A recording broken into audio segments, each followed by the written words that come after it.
What's going on, YouTube? JT is Reborn here, and welcome back to another edition of my DC comic book reviews. And in this video, we're going to be talking about Absolute Batman issue number 16. This one is written by Scott Snyder, with also co-written by Nick Dragotta, who also worked on the art in this particular book. And yes, this is the second meeting of Absolute Batman and Absolute Wonder Woman. Their first meeting happened in Absolute Wonder Woman issue number 15. Now, I was under the assumption that it was going to be a two-part storyline, and I hadn't actually read Absolute Wonder Woman. So one of the reasons this video took me basically a month to kind of get out was I need to catch up on that, but I also need to catch up on another bunch of comic books first. So I finally caught up with Absolute Wonder Woman. I really enjoyed Absolute Wonder Woman. I think it's actually really great, and it's way better than I thought it was going to be. I mean, I really liked Absolute Batman just fine. I mean, some of it's a little too ridiculous and outlandish where you have to kind of chuckle at it, but Absolute Wonder Woman's this really amazing storyline where Wonder Woman was like raised in hell by Cersei, and she's been separated from the Amazons basically at birth, and she's just this really noble, kind, caring person in this very cruel world, and she's just very selfless, and she's so pure, and it's really a nice offset to like what's going on in the Absolute universe with it. But it's like her constant usage of magic and all that as a result of being raised by Cersei, and just so much mystery and intrigue with that one, and just the different takes on the villains. Absolute Wonder Woman is an absolute must read.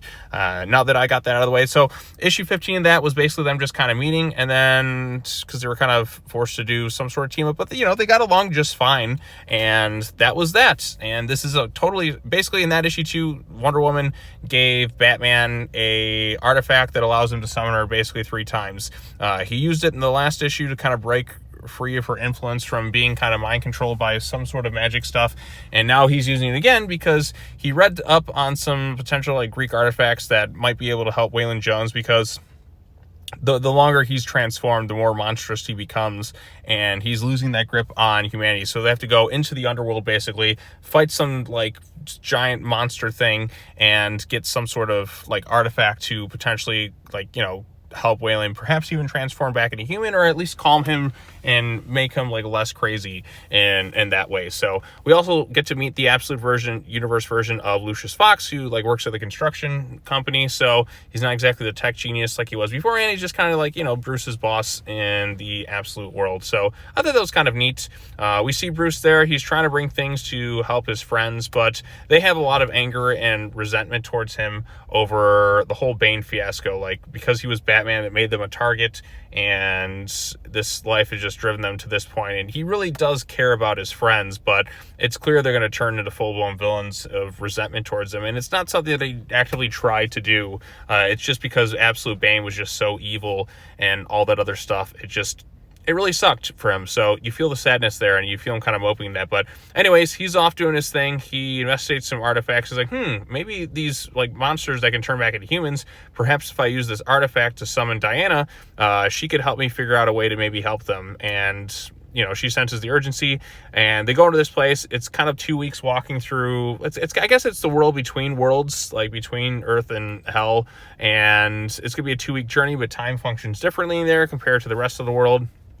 So I thought that was kind of interesting and a little bit of fun, but it also is humorous too. Diana's like, don't walk there, don't do this, you'll die, don't do that, you'll die. And then don't look at the Cyclops in his eye. And Bruce says, why? Because I'll die? No, because it's true. Like, that was a bit of humorous writing there.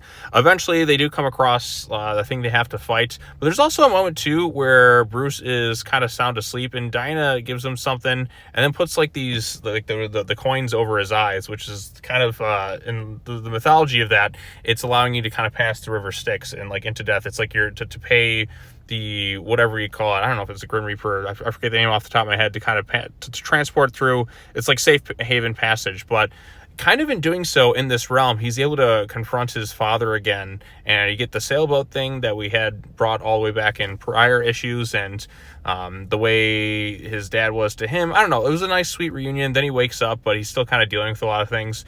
And then they fight this giant, like, god thing or whatever they call it. Like, Archelaus is his name, and is a big centaur guy, and they're fighting each other. Batman kind of gets his ass kicked a little bit, but he ends up kind of getting saved by Pegasus. And now Pegasus in the Absolute universe is just this cool bone horse with wings and all that. I thought it was pretty awesome. Like, if you're into like the Greek myths and all that, and you're like a fan of like old movies like Clash of the Titans and such, then I think you'll really dig Absolute Wonder Woman and the vibes it's really brought to it. And I really like movies like the original on Clash of the Titans.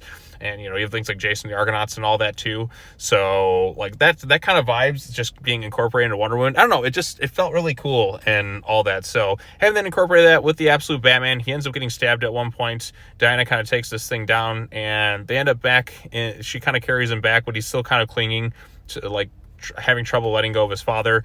But he also has the thing that he was stabbed with, which is ultimately kind of the magical artifact that he needs to hopefully like quell Waylon's like anger and rage. And Waylon takes the necklace, and it seems like he's gaining a little bit more consciousness as a result of it. But yeah, so like, but Diana didn't tell him exactly what it was. She had him kind of figure it out a little bit too. So artwork here is really strong. There's some humorous moments. The two have a good dynamic with each other. It's not like they get along surprisingly really well, and it's kind of neat to have Batman and Wonder Woman meet before Batman and Superman kind of meet within the confines of the Absolute Universe. Now, we do see them in DCKO having met each other, so I don't know exactly when they're going to meet in the main universe, because I guess this is all taking place before that event.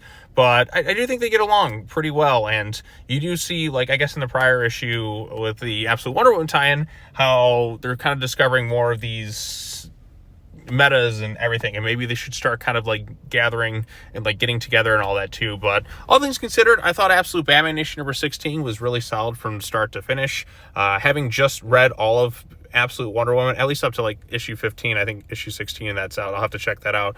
But having just read all that stuff, I'm really digging where the storyline has kind of like gone. So yeah, I'm a fan. I'm quite enjoying it. Not to say I'm going to be covering like Absolute Wonder Woman on the channel, but sometimes I just need books I just need to read. And Absolute Wonder Woman, definitely one to check out. I think it's really good stuff. And I think the two dynamic that they have with each other, I think works. There's some humor in it, some cool action bits, Batman riding Pegasus and fighting a centaur in the underworld. Sign me up for more of that stuff, please. It's just cool. And also with this crossover, it kind of pushes forward the storyline of the Absolute Batman title, much like how the Absolute Wonder Woman one, it wasn't just like okay, we're gonna take a break from everything, have them cross over. No, it pushed her storyline forward too. So they definitely like they're compatible with each other. Like, okay, so we're gonna push his story forward in this one, we're gonna push her story forward in that one, but also kind of having them meet and form a bond with one another. And I like it. I like what we've done with this thing so far. But anyways, if you read this issue, let me know your thoughts in the comment section down below. Be sure to like this video, share with your friends, subscribe to the YouTube channel for more content, hit that bell for notifications, all the other fun stuff. And yes, I am finally, like a month later, all caught up with my DC books just in time for New Comic Book Day tomorrow. It's a good feeling, and finally, I think there's gonna be like 5 books out this week. I'll be all caught up. Finally, we're on time now. We're back in schedule. Now I can catch up on some other things. But anyways, that's all I have to say. As always, take care now. Bye-bye then, and I'll see you all in the next video. Peace out.